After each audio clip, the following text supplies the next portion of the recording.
প্রবাসীরা যারা বাইরে কাজ করে তারা যে কতটুকু কষ্ট জিনিসটা ওখানে আমি একটু উপলব্ধি করলাম। আমি আপনাদেরকে দেখাই।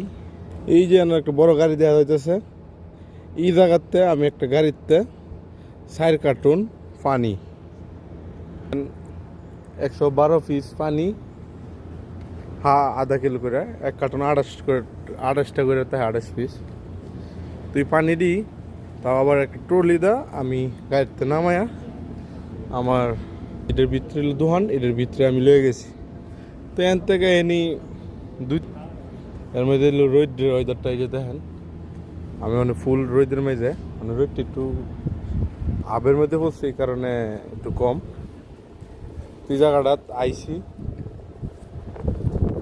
ভাই, বিশ্বাস করতেন না, আমি দেখতেছি যেমন আমার পুরো শরীরে শক্তি গেছে গা। তো এই রোদটার মধ্যে সকাল 6টাতে 8টা 2টা 3টা পর্যন্ত যারা বাইরে কাজ করে এরা কঠিন পরিশ্রম করে, তাহলে তারা কতটুকু কষ্ট করে। এই পরিশ্রমের টাকাগুলি প্রবাসীর পরিবাররা মানে আনাছে অনেক অপচয় করে, অনেক সময় প্রবাসী হিসাব দেয় না।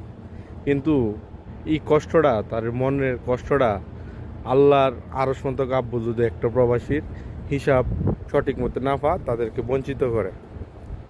এত পরিশ্রম, কিন্তু দেশের মানুষ ভাবে তো খালি টাকা আছে, বড় লোক, বিদেশে বড় লোক, টাকা কামা। যাই হোক, ভালো থাকবেন। আর এই যে অনেক রোদটা উঠতেছে, রোদটা ওই যে ওখানে উঠছে, এই যে আমি ডাইরেক্ট সূর্যের আমার মাথার উপরে দুপুর হয়ে গেছে গা। এই যে দেখেন আমার উপরে সূর্য, 42 ডিগ্রি তাপমাত্রা বর্তমানে।